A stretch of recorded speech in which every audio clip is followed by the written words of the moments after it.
Welcome to the Comfy Chairs, a podcast from 123 Limited. Today's episode is part of our series, Comfy Chairs Hard Questions, comfyHQ, a bite-sized offering to help grow our knowledge of leading and learning. During each HQ episode, I answer your questions about specific Comfy Chairs topics, or how to tackle day-to-day leadership challenges, or any other subject that fits in the beautifully broad category of leading and learning. So for today's answers from comfyHQ, I'm going to talk about making peace with feedback and the differences between leading and managing. What should I do about feedback I don't agree with? This is just hard. Before we get into the to-do part of this answer, let me acknowledge that sometimes feedback hurts.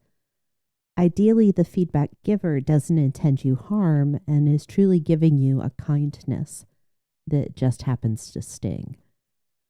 But people are sometimes careless and cruel. It's important to know that the giver's motivation can play a part in how you react and respond. For now, though, we'll put a pin in that and focus first on you, the recipient of challenging feedback. I train and coach people to respond to all feedback, regardless of the source, topic, or nature of it, with just 2 words. Thank you. Why do I do this? Well, there are a few reasons. If someone has been bold enough to share feedback with you, it's important to express gratitude. If someone is providing feedback you asked for, you definitely owe them thanks. And if someone is giving you, let's call it spiteful feedback, saying thank you can disarm them. Ultimately, thanking someone for their feedback puts you in the right headspace and heart space, if you will, to receive and comprehend what you've heard. But thank you is just the first step. The real work comes in how you process what you've heard and decide what to do next. There are a number of skill sets related to feedback, giving, responding, so on. In this case, we're talking about the skill of receiving feedback, which includes the ability to remain open and curious. So you say thank you, and then you can begin to examine the feedback and choose how you will respond. When it comes to feedback you find disagreeable, you can begin the process of examining with a short list of questions to yourself. First, what do I dislike about this? How it made me feel, or what information I heard about myself? Second, am I responding this way to the content of the feedback or the person who delivered it? And third, is there any part of the feedback that I can use? And if so, how will I apply it to learn or change? I want to point out that this can apply to feedback that you don't agree with that still gives you positive input. For example, imagine your boss tells you that you did a great job on a presentation where you thought you bombed. You disagree. But what about this do you dislike, and will you choose to apply the feedback in the future? Because that's the real decision you have to make whenever you receive feedback. You can choose to ignore what you're being told, or you can accept it and learn something about yourself that will help you in the long run. Our response to feedback is the answer to the question, what have I learned? It could even sound like, well, I've learned I don't respond well when Steve gives me feedback. What will I do about that? The best feedback is useful. The good news is that you have the power of choice. Dismiss it, dwell on it, or learn from it. And your choice can transform even the least welcome feedback into a valuable lesson.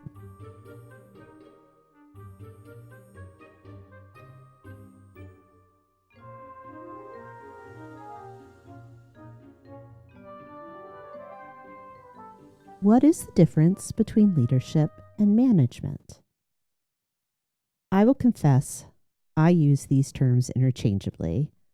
I realize, though, that many people differentiate between leadership and management. In general, those that do view management as something that typically occurs on a smaller scale and focuses on operational responsibilities. That is, a department manager making daily staff assignments, for example. Management of this nature seems to be task-oriented, whether it be tasks employees perform or the tasks a team must complete, or even the tasks associated with a specific project. In contrast, leadership is somehow grander. Whether directing people or setting strategy, a leader is associated with things like vision and big picture concerns. In my experience, people who separate management from leadership associate the former with mid-level functions and the latter with senior or executive roles. Whether leading or managing, though, we can look at three forms of leadership or management: self, others, and work. Self-management is a way to define certain behaviors: self-control, adaptability, and the like. Then in contrast, self-leadership often implies a focus on professional growth or career advancement. Managing others, as I've mentioned, denotes the ability to make clear assignments and scope work appropriately to achieve certain business goals. Leading others, though, is often connected to concepts like inspiration or transformation. Less tangible, but sometimes seen as more admirable. Managing work is, again, task-oriented or connected to day-to-day needs. Leading work has shades of strategy and other large-scale or long-term concerns. The exact differences will vary based on your own experience and even work setting, but the broadest way to talk about how people typically separate management and leadership is to draw a line between what people are doing today and where the organization will be tomorrow. When we look at leadership and management through these three lenses, we actually see how much overlap exists. And that brings me to a bigger question. Why do we insist on treating them as entirely separate? Now, I imagine that some managers listening to this disagree with any definition of their work that limits them to tasks and day-to-day considerations. Or people who view themselves as leaders could be taking exception to the idea that leadership is less involved with scoping work or practicing self-control. At least, I hope so. Because I want to make the case for not treating leadership and management as entirely different. If we say leadership is all one thing and management is another thing entirely, we are creating the conditions that might allow us to view one as more valuable than the other.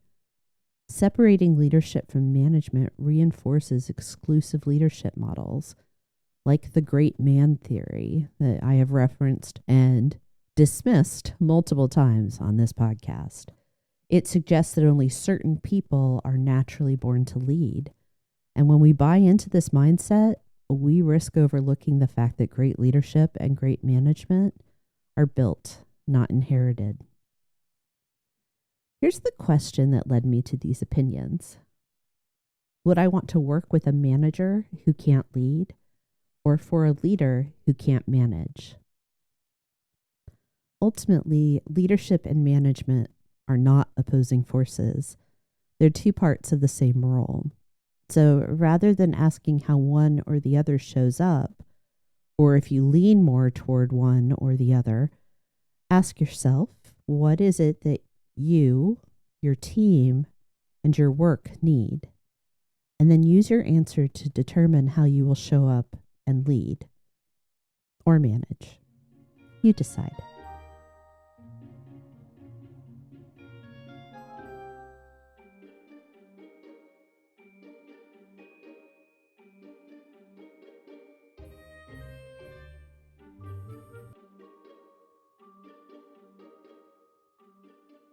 Talking about leadership and management made me realize that there are a number of words we use in the workplace without checking on our shared understanding.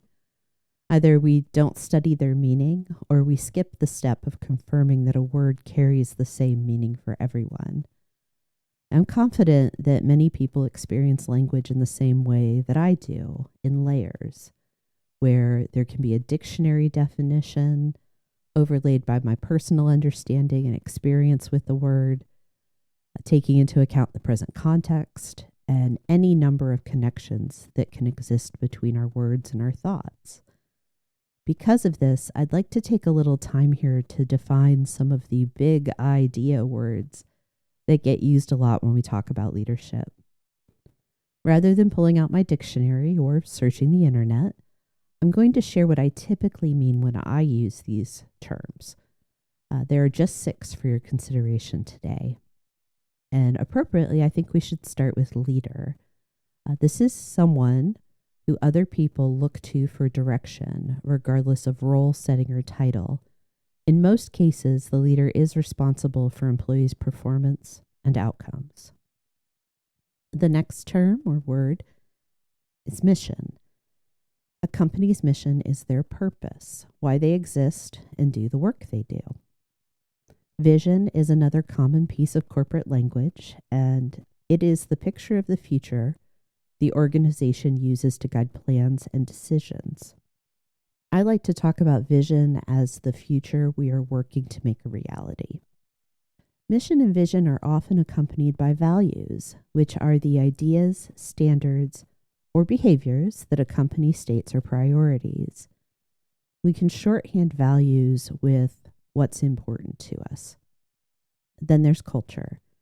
Sometimes you'll hear people use words like environment or climate to describe company culture.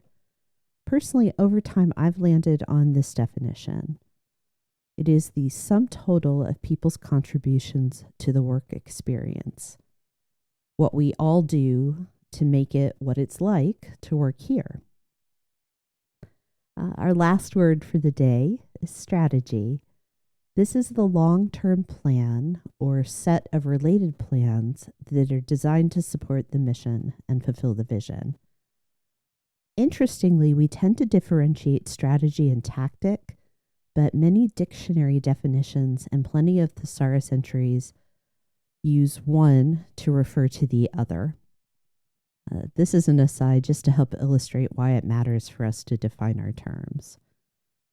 I like ending here with a little conversation about language. It links today's topics, feedback and leadership, in a unique way, illustrating the importance of how we use words. In moments of feedback, words influence the message and the impact.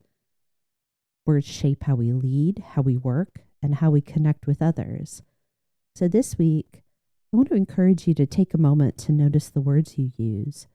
Do they mean the same thing to everyone around you? How do you know? And when you receive feedback, remember to pause, say thank you, and consider what you can learn. Your words matter, and as a leader, you can shape how ideas are understood, shared, and put into action.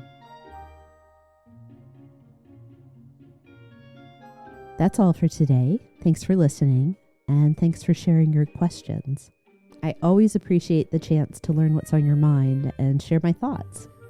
If you have a question for the Comfy Chairs, I'd love to hear it. Just follow the link in the show notes. And don't forget, Comfy Chairs Hard Questions drops every other week, right between our deep dive conversations on leading and learning. Next week, I'll be back in the Comfy Chairs with a conversation about developing leadership teams with guest James Madison. We'll see you then.